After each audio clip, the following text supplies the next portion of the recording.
తమిళనాడు ఎన్నికల్లో ఎవ్వరూ ఊహించినటువంటి ఒక పార్టీ కింగ్ మేకర్గా ఎమర్జ్ అయింది. అది కూడా ఒక దళిత పార్టీ. ఆ పార్టీ పేరు వీసీకే. పూర్తి పేరు విడుదలై చిరుతైగళ్ కచ్చి. దానికి అర్థం లిబరేషన్ ప్యాంథర్స్ పార్టీ అని.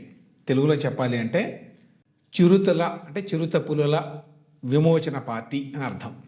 తమిళనాడులో చాలా కాలం నుంచి ఉన్నటువంటి దళితుల పార్టీ ఇది.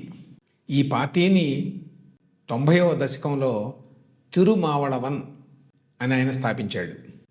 తాజాగా ఈ పార్టీ మద్దతు రాకపోవడం వల్లే విజయ్ ప్రమాణ స్వీకారం ఇంత లేట్ అయింది. ఎట్టకేలకి ఇవాళ అంటే శనివారం నాడు ఈ వీసీకే తన మద్దతును ప్రకటిస్తూ లేఖ ఇస్తుంది అని చెప్పి ఆశిస్తున్నారు. వీసీకే పార్టీకి ప్రస్తుతం 2 సీట్లు ఉన్నాయి.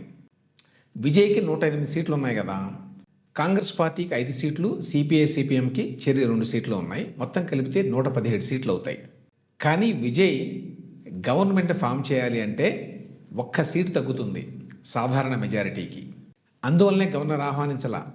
అందరూ ఏమనుకున్నారు, నిన్న ఆయన్ని ఆహ్వానించేశారు, ఇవాళ అంటే శనివారం నాడు ప్రమాణ స్వీకారం చేసేస్తాడు అనుకున్నారు.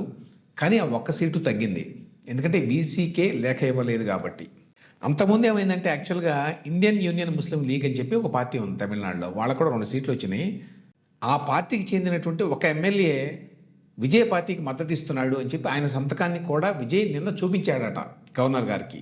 అందువల్లే గవర్నర్ కూడా సుముఖంగా ఉన్నాడు ఇన్వైట్ చేయడానికి. కానీ ఇంతలోకి ఏమైంది, ఐయుఎంఎల్ ఏం చెప్పిందంటే ప్రకటించింది, మేము విజయ్ పార్టీకి మద్దతు ఇవ్వడం లేదు, మా పార్టీ ఎమ్మెల్యే పేరుతోటి ఫోర్జరీ సంతకాన్ని విజయ్ సమర్పించాడు గవర్నర్కి అని.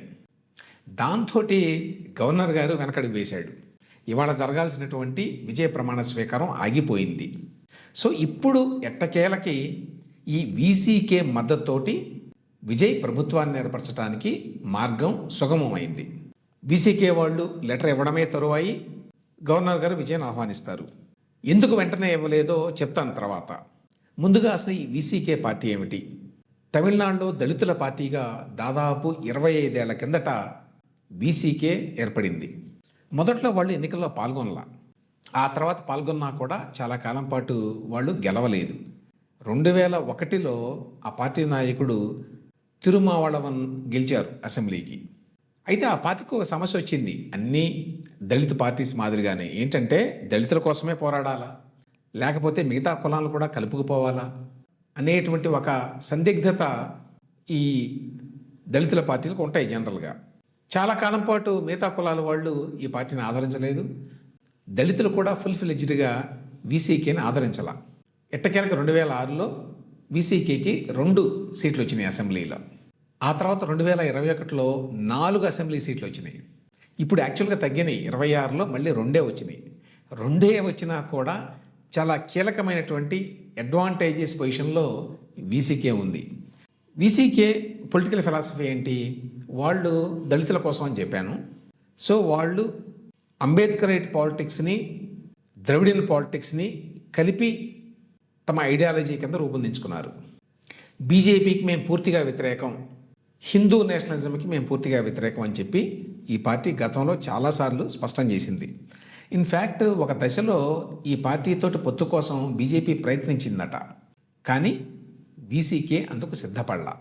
గతంలో వాళ్ళు ఏఐడిఎంకేతో పొత్తు పెట్టుకున్నారు. అప్పటికి ఏఐడిఎంకే బీజేపీతో కలవలేదు. ఆ తర్వాత 2021లో డిఎంకే తోటి వీసీకే పొత్తులో ఉంది, ఇప్పటికే ఉంది. యాక్చువల్గా 2026 ఎన్నికల్లో కూడా డిఎంకేతో పొత్తులోనే వాళ్ళు పోటీ చేశారు.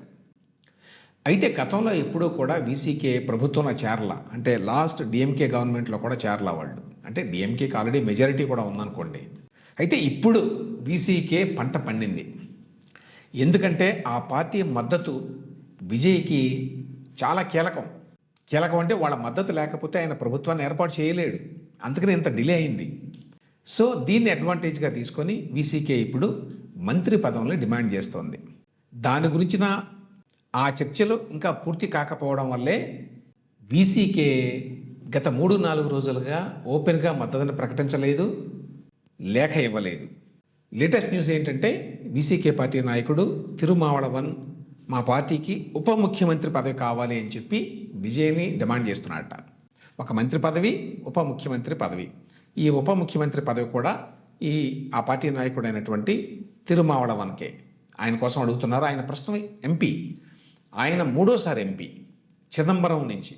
ఆయన ఉప ముఖ్యమంత్రిని చేసి ఆ తర్వాత విజయ్ 2 చోట్ల నుంచి పోటీ చేసి గెలిచాడు కదా, ఒక చోట ఎట్లాగో రిజైన్ చేయాలి. ఆ రిజైన్ చేసిన చోట నుంచి ఈ తిరుమావళవన్ని గెలిపించాలి అనేది కూడా వాళ్ళు పెట్టినటువంటి కండిషన్లో ఒకటి.